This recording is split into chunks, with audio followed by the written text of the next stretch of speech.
All right. So in the closing thoughts of your book, you note that one of the best strategies you ever learned was to stop, focus, and just breathe a little. So explain why this was important for you and why you think it's important for entrepreneurs seeking to achieve more. Sure. And thank you so much for that question. It's probably the most important thing that I wrote in that book, and it was a last minute thing that I added in. I built companies in not only real estate over 20 years, but technology. I founded a company in the 90s called Knowledge Cafe, and a technology company that was the world's first global registry to feature digital notary technology. And one of those companies was a very, exciting venture-backed firm. We raised millions of dollars and had clients around the world. And it failed at 2000 when the dot-com bubble burst. It was one of my great learning experiences. But what I learned as much as anything else is I didn't love what I was doing. I hated technology. That phrase that you referenced, stop, take a breath, breathe, take a breath, set aside your life, that came from a poem that my 13-year-old niece wrote when she was 13. And we lost her at 16 in a car accident.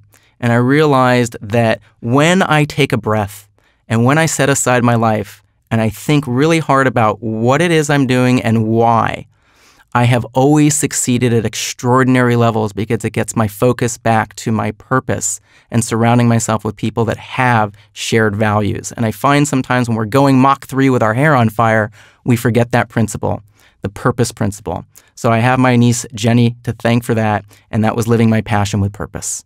And then for me, that meant giving back to students in need and underprivileged youth around the world, which is now a big part of the business model we're building, where we're raising the bar for education. Well, then a lot of us have to thank Jenny for that. So last question is, the entrepreneurship journey, it's so variable, dynamic, and ever-changing. Talk to us about the importance mentors provide for us as this sort of a support guide along this journey. Yep. So I believe we learn from many people that cross our paths, and the idea of a single mentor, particularly in today's fast-paced world, is flawed in its conception. And the reason is we carry the bias and the baggage of our mentors as well as their wisdom.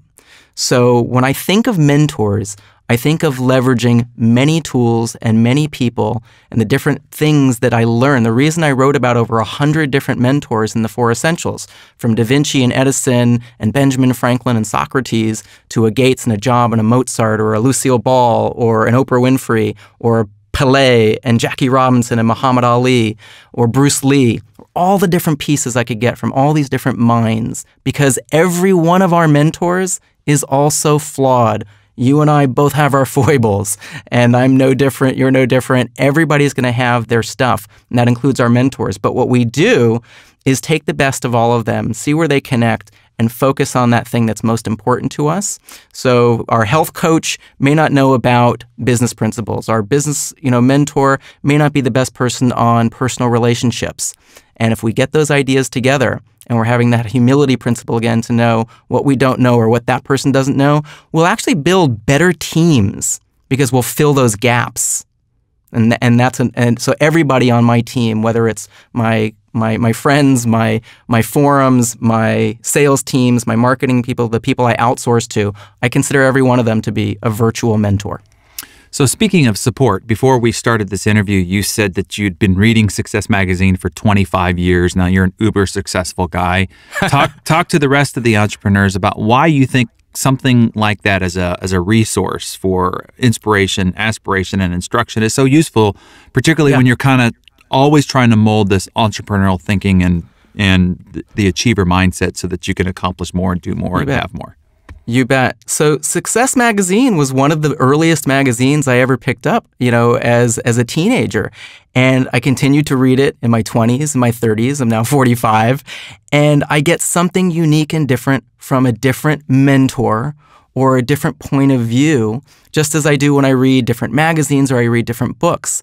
So not all of us are going to have the luxury of mentor parents or grandparents, or walk right into that wonderful classroom with that spectacular teacher, although I wish I could create that magic wand today for everyone, or be part of certain associations or networking groups, and they're out there now in more ways than one. But what we can do is find our favorite tools, resources, TV hosts, writers, magazines, and ones like Success are a great example of where you can get those success principles every day at a, without having to, basically leave your, the comfort of your home or your office. So it doesn't always have to be these big expensive trips or the luxury of having these expensive training courses or mentors. Sometimes you can get it with something as simple as flipping through a magazine or an audio series like the one you're creating here and getting those mentors in your ear and in your head so you can take those action strategies the next day.